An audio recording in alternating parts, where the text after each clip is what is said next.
Bertemu lagi kita dalam manajemen operasional dengan Ibu Aisyah Nasution. Pada pertemuan pagi ini kita akan membahas beberapa masalah dalam manajemen operasional. Dalam hal ini lebih kepada tantangan global yang dahulunya pernah kita pelajari. Mengapa kita mempelajari daripada manajemen operasional? Nah, kalau kita melihat bahwa kita mempelajari manajemen operasional itu, bahwa yang utama adalah adanya 3 fungsi, ya, yang setiap organisasi itu saling terkait, di mana dia ada menjual, kemudian ada produksinya, ada biaya, cost yang ditimbulkan. Setidaknya dari 3 fungsi utama tersebut mempunyai suatu fungsi yang lebih kepada bagaimana harus kita lebih banyak mempelajari tentang manajemen operasional.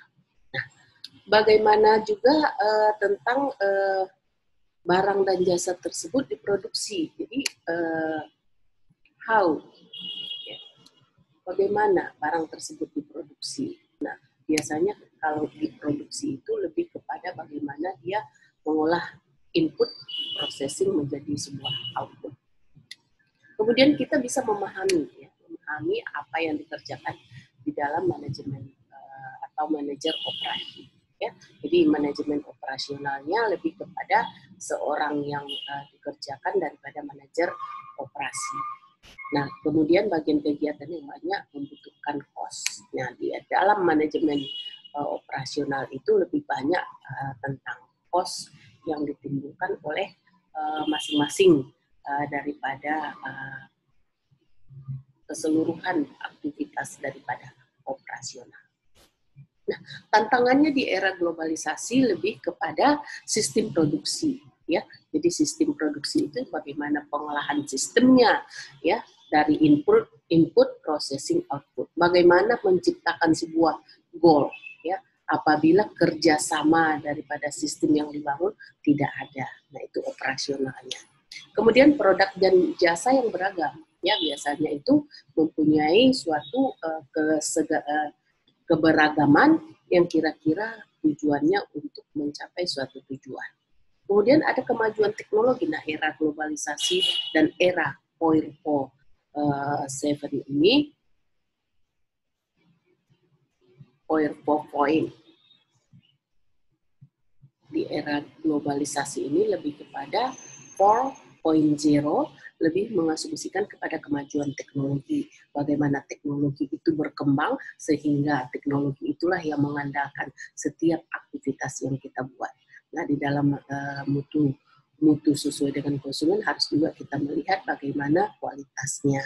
Ada juga operasional sistem produksi, ada perkembangan teknologi industri, peningkatan produktivitas, pemanfaatan sumber daya yang efisien. Nah, ada juga produk yang berkualitas dan harga yang kompetitif. Di era globalisasi ini juga terciptalah sebuah dinamika yang sifatnya kepada bentuk yang IT yang lebih modern. Nah, persaingan bisnis ini semakin kompleks dan tajam. Nah, saudara bisa melihat ini di dalam kehidupan sehari-hari, apalagi kita harus berkutat kepada manajemen operasional. Nah, dunia telah tiba pada sebuah titik perkembangan strategis. Nah, sekarang kita bisa lihat, ya, bagaimana dunia separuh produknya ditinggal, ya, yang tinggal di Cina, India, Rusia telah terintegrasi di dalam ekonomi pasar dunia, terglobalisasi, kemudian dia memakai IT yang sifatnya beberapa negara yang sudah kepada pekerja yang terdidik. Nah, ini menurut Craig Barrett. Selanjutnya kita bisa melihat pabrikan mobil di India, Tata Motors, ya, setidaknya ini merupakan suatu fenomena yang terjadi di masing-masing negara. Ada yang menginginkan dia lebih kecil, ya, lebih kecil. Ada yang menginginkan dia lebih kasual, ada yang menginginkan dia lebih besar. Nah, seperti itu, jadi masing-masing yang mempunyai bagaimana kebijakan yang diambil masing-masing masyarakat. Nah, sistem operasi mobil Proton Malaysia ini saudara bisa lihat bagaimana kekuatan yang diciptakan yang tadi, kalau kita bisa melihat ya perbedaan-perbedaan yang di mobil India dengan Tata Motors sama dengan pabrikan Proton Malaysia. Jadi kekuatannya, kualitasnya, atau sesuatu apabila terbentur ini dengan ini, nah seperti itu ya. Jadi saudara bisa mengasumsikan bahwa di dalam pabrikan Proton Malaysia itu lebih kuat dan mempunyai suatu kualitas yang baik. Karena dia diambil dari pembuatan baik itu daripada stamping, body assembly, painting, trim dan final, dan motor. Jadi ada proses yang sampai kepada output. Nah, tantangan di dalam masa kini ada being better, ya, lebih kepada bagaimana kondisi ke arah yang lebih baik. Pada kondisi sekarang kita mengacu kepada ke arah yang lebih baik, ya, di samping kesehatan kita harus juga melihat bagaimana keunggulan kompetitif yang survive, ya. Being faster, ya, tantangannya sekarang yang tercepat, ya. Daring juga dianggap sebagai sesuatu yang cepat, ya. Being cheaper, ya. Kemudian being more agile. Nah, ini tantangan masa kini yang harus saudara perhatikan sehingga manajemen operasional itu bisa survive. Nah, situasi di dalam kondisi ini lebih kepada organisasi perusahaan, lembaga, instansi negara, dan semuanya memiliki competitive advantage. Selanjutnya, mengapa manajemen operasional itu penting? Sebagian besar aktiva perusahaan umumnya tertanam pada aktivitas operasi. Nah, itu biasanya di operasi atau produksi inilah semua manajemen operasional itu tercipta. Nah, ada lagi sebagian besar sumber daya manusia berada dalam departemen operasi atau produksi. Nah, inilah mengapa seberapa pentingnya manajemen operasional itu. Ketika kegiatan operasional perusahaan merupakan kegiatan utama perusahaan. Baik, kita lanjut slide berikutnya, bahwa di dalam slide berikutnya kita bisa melihat ruang lingkup. Ruang lingkup yang ada di dalam manajemen operasional itu, bahwa yang pertama adalah bahwa kita bisa melihat manajemen operasional itu sendiri. Dari sudut rencana atau perencanaan sistem produksinya. Nah, bagaimana perencanaan produknya, lokasinya, letak fasilitasnya, lingkungan kerja, standar produksinya. Kemudian kita bisa mengendalikan produksinya dengan pengendalian proses produksi, bahan baku, tenaga kerja, biaya produksi, pengendalian kualitas, dan maintenance. Nah, terhadap sistem informasi produksinya kita bisa melihat struktur organisasinya sedinamika bagaimana, apakah dia struktur organisasi yang sifatnya fungsional, ya, sifatnya garis dan staf dan lain sebagainya, sehingga mengerti kita garis authority-nya dan responsibility yang diciptakan oleh bawahan pekerja tersebut. Dan juga di dalam sistem informasi produksi ada produksi atas dasar pesanan. Biasanya dalam pesanan itu lebih kepada bagaimana omset yang dikenakan di dalam sebuah perusahaan. Biasanya omset inilah yang membuat sebuah perusahaan itu berkembang sehingga bisa melaju ke arah yang lebih baik. Produksi untuk persediaan, biasanya pasar yang menentukan ini, sehingga pasar ketika mengadakan permintaan terhadap produsen, maka produsen sudah ada persediaannya. Nah, inilah makanya manajemen operasi berkolaborasi dengan fungsi manajemen yang sifatnya plan, do, check, act. Nah, inilah dia. Selanjutnya, perbedaan barang dan jasa. Kalau kita bisa melihat perbedaannya, saudara bisa melihat dari macam-macam ciri-ciri, ya, ciri-ciri barang itu, ciri-ciri jasa. Jadi ada yang sifatnya berwujud, tidak berwujud jasa. Ada ciri-ciri barang bisa dijual kembali karena sudah merupakan aset atau investasi.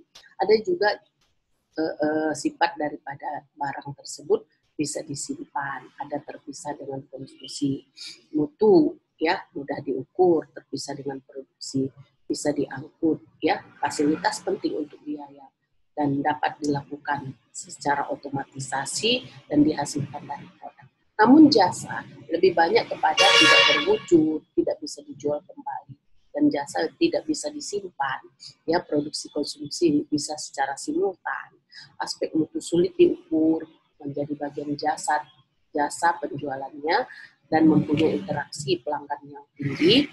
Kemudian ada penyedia bukan produk bisa diangkut, tetapi fasilitas penting untuk kontak pelanggannya, sulit melakukan otomatisasi, jadi penerimaan dihasilkan dari jasa. Nah, ini perbedaan daripada barang dan jasa. Sehingga banyak barang yang bisa kita lihat dan banyak jasa yang kita bisa rasakan. Slide selanjutnya kita bisa melihat desain produk. Apa yang dimaksud dengan produk itu? Nah, produk yang bisa diartikan sebagai kepuasan yang ditawarkan produsen kepada konsumen. Jadi, hanya kepuasan. Ibaratnya, apabila saudara puas dengan satu produk, maka saudara akan dihadapkan terhadap produk tersebut. Puas. Saya puas dengan produk ini, maka saya bisa mengasumsikan bahwa itulah produk. Ya, jadi produsen terhadap konsumen. Kemudian, apalagi dapat mencapai maksud tersebut, maka perusahaan memfokuskan pada pengembangan keunggulan bersaing melalui strategi bisnis. Kenapa disebut bisnis? Karena di dalamnya tercipta sebuah profitabilitas. Ya, baik. Ada ya strategi bisnis yang diantaranya dengan diferensiasi. Ya, diferensiasi itu merupakan suatu pembedaan. Bagaimana pembedaan keunggulan bersaing itu dari satu produk dengan produk lain. Ya, sama-sama handphone, tetapi memiliki fitur yang berbeda dan memiliki keunggulan-keunggulan yang berbeda. Ya, tergantung kepada kepuasan saudara. Apakah saudara puas di satu produk atau produk yang lain. Berikutnya ada biaya rendah. Jadi kepemimpinan biaya itu lebih kepada biaya yang sifatnya rendah. Kalau di ekonomi, dia lebih kepada bagaimana kita mengorbankan yang sekecil-kecilnya untuk mendapatkan hasil yang sebesar-besarnya. Nah, biasanya dengan kepemimpinan biaya yang relatif rendah. Dan ada juga respon cepat, makanya ada rapid respon, ya, bukan rapid test ya, tetapi ada rapid respon yang sifatnya terhadap respon cepat. Respon cepat itu terhadap kondisi yang disampaikan di dalam sebuah manajemen operasional. Dan ada juga kombinasi di antara ketiga strategi tersebut. Inilah strategi bisnis yang kira-kira bisa disampaikan di dalam manajemen operasional yang termaksud di dalam desain produk. Nah, kita bisa melihat humor in the product design bahwa kalau kita as the customer wanted it menjadi as marketing interpreted. Ya. Jadi ada masing-masing dia melihat membutuhkan ini yang pertama, dan ada kalau untuk marketing dia lebih membutuhkan ini lebih simpel. Ya. Jadi ini depannya itu. Ya. Ini adalah belakangnya. Jadi saudara bisa melihat untuk operasional itu dia lebih kepada yang simple. Ya. Kemudian untuk engineering dia lebih kepada desain. Ya. Jadi masing-masing sudut pandang terhadap produk desain yang saudara tampilkan. Saudara bisa mengelola sebuah keinginan, ya, keinginan saudara sehingga tercakup di dalam beberapa produk desain. Baik, ini penjelasan yang disampaikan pada pertemuan ini. Silakan meresume daripada hasil-hasilnya dan memberikan contoh di dalam masing-masing slide. Baik, sampai jumpa di pertemuan berikutnya.